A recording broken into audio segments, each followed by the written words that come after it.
आज का सवाल यह है कि मन को स्थिर कैसे करें। तो जब हम ये सवाल करते हैं तो इसमें एक चीज छुपा होता है कि हमें अस्थिरता बुरी लगती है। और जब अस्थिरता बुरी लगती है तो हमें ये चीज भी पता होगा कि हमें क्या बुरा लगता है। कौन सी ऐसी चीज है जो हमें अस्थिर कर रही है, क्या हमें बुरा लगता है। तो क्या ये आपको पता है कौन सी चीज आपको बुरा एहसास दिला रही है, क्या ये आपको पता है। और ये हमें बिल्कुल पता होता है। हमें वही चीज याद रहती है जो हमें बुरा लगता है, जो हमें चोट पहुंचाता है। अच्छी चीजें हमें ज्यादा याद नहीं रहती। आप खाना खाते हो और चावल में कंकर आ जाता है तो अचानक से सजग हो जाते हो कि ये क्या हो गया, कुछ बुरा हो गया। और वो आपको हमेशा याद रहता है, खाना खाते वक्त ये हो गया था। आप अच्छे से खा रहे थे वो नहीं याद रहता है, लेकिन कंकर आया था ये याद रहता है। आप यात्रा करते हो, गाड़ी से जाते हो और अचानक से ब्रेक लगा, आपको सर में चोट लग गया। तो आपको जो सर में चोट लगा वो याद रहेगा, लेकिन पूरी यात्रा आपको याद नहीं रहेगी। तो हमें बुरी चीजें पता होती हैं, हमारे साथ जो भी बुरा होता है वो हमें पता होता है। हमें क्या बुरा लग रहा है वो हमें पता होता है। तो कौन सी चीजें हमें अस्थिर कर रही है ये हमें भली भांति पता है। हमें अच्छे से पता है कि कौन सा तत्व, घटनाएं, कौन सा व्यक्ति, कैसा माहौल हमें अस्थिर कर रहा है। हमें सब पता है कि कौन सी चीजें हमारी चेतना को दाग पहुंचाती है, किस चीज से हम परेशान हैं। तो अब सवाल ये आता है कि आप उसको इजाजत क्यों देते हो आपको अस्थिर करने की। क्या वो चीज इतनी बड़ी है जो आपको परेशान कर देती है? क्या वो आपसे भी बड़ी है, या आपका लालच ही है जो उसकी ओर ले जाता है? हमें ये अपने आप से सवाल करना होगा कि जो भी चीज हमें अस्थिर कर रही है क्या वो इतनी बड़ी है जो अपने गिरफ्त में हमें ले लेती है, या हम खुद चंगुल में जाके फंस जाते हैं। हम ही लालायित रहते हैं फंसने के लिए। क्या मेरा तो कोई लालच नहीं है? क्या मैं जान के अस्थिरता को तो अपने पास नहीं लाता हूँ? स्थिरता को आपसे क्या प्रॉब्लम है, शांति को आपसे क्या प्रॉब्लम है?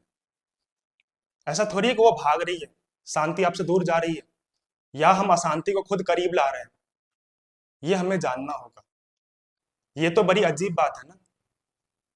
जब हमें पता है कि हमें क्या अस्थिर कर रही है तो हम जान के उसमें क्यों जाते हैं। ये तो ऐसा हो गया कि हम अपना खुद का सुपारी दे रहे हैं कि मुझे हत्या कर दो। जब हमें पता है कि हमें क्या अस्थिर कर रही है तो हम उसके पीछे क्यों जाते हैं, उसको इजाजत क्यों देते हैं हमें परेशान करने की। क्या वो सिचुएशन हमारी हस्ती से भी बड़ी है? जब हमें पता है कि हमारे लिए क्या बुरा है तो हम जान के ये चीज क्यों कर रहे हैं जो हमें अस्थिर कर रही है। पर हम बहुत सारे तर्क लगाते हैं, बोलते हैं मेरे ऊपर जिम्मेदारियां हैं, फर्ज है, उसके वजह से अस्थिर है, मन परेशान रहता है। तो यहाँ पे एक और सवाल है कि आपका जो फर्ज है वो आपकी शांति से बड़ा है, आपकी स्थिरता से बड़ा है? स्थिरता ऊपर है कि फर्ज ऊपर है? फर्ज भी अच्छे से तब निभाओगे ना जब मन शांत होगा, मन स्थिर होगा, जब आपके अंदर प्रेम होगा। प्रेम का क्या अर्थ होता है? अपनी शांति की ओर खींचे जाना, शांति से आकर्षण। जिधर मुझे चैन मिलता है मैं उधर ही खींचा चला जाता हूँ। यही तो है प्रेम। आप चैन से रहोगे, आप प्रेम में रहोगे, आप स्थिर रहोगे, तब तो फर्ज भी अच्छे से निभा पाओगे, किसी का साथ भी दे पाओगे, किसी की हेल्प कर पाओगे। आपको तो स्थिर रहना पड़ेगा, आपको तो शांत रहना पड़ेगा। अशांत होके किसी की हेल्प भी कैसे करोगे, जिम्मेदारी भी कैसे निभाओगे? निभाओगे भी तो गलत तरीके से निभाओगे, खुद भी परेशान रहोगे, दूसरों को भी परेशान करोगे। तो जो भी चीज आपको अशांत कर रही है, आपको अस्थिर कर रही है, पहले उसे ठीक करो ना। जब वो ठीक हो जाएगा, जब आप ठीक हो जाओगे, जब आप सुरक्षित हो जाओगे, तब किसी की सहायता कर पाओगे। डॉक्टर भी पहले अपना प्रोटेक्शन लेता है, अपने आप को बचाता है, संक्रमण से अपने आप को पहले बचाता है, फिर आपकी हेल्प करता है। अपना सुरक्षा पहले, फिर किसी और की सुरक्षा आती है। तो जो भी हम बातें करते हैं अस्थिरता के पक्ष में, अशांति के पक्ष में, उसके बारे में हमें पता होता है, हम उससे मुक्त हो सकते हैं। और अगर नहीं हो रहे हैं तो हमारा ही कुछ लालच है, वहां से हमें कुछ मिल रहा है, हमारे अंदर डर है फिर। मन को स्थिर करने का ये एक तर्क है। दूसरा एक तर्क है कि जिंदगी में जो भी चीजें हैं, जैसा हमारा जीवन है, वो कभी स्थिर हो ही नहीं सकता। वहां हमेशा अस्थिरता रहेगी। जीवन हमेशा चलता रहता है। बाहर बाहर से हम कभी भी स्थिर नहीं हो सकते। हाँ, स्थिरता अपने वो बिंदु पे हो सकता है जो सारी अस्थिरताओं को देख रहा है, सारी अस्थिरताओं को आता जाता हुआ देख रहा है। उस बिंदु पे स्थिर हुआ जा सकता है। जैसे कि आप एक तूफान में खड़े हो और सब कुछ हिल रहा है, पेड़ पौधे हिल रहे हैं, हवा चल रही है, सब इधर उधर हो रहा है, चारों तरफ अस्थिरता है, सब कुछ हिल रहा है, लेकिन वहां पे कुछ है जो स्थिर है।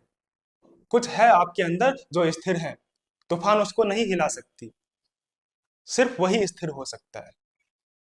बाहर से कितनी भी कोशिश कर लो स्थिर करने की चीजों को, वो मुश्किल ही होगा। लोग ट्राई करते हैं कि मैं सेटल हो जाऊं, शादी कर लूं, घर बना लूं, तो शांत हो जाऊंगा, स्थिर हो जाऊंगा।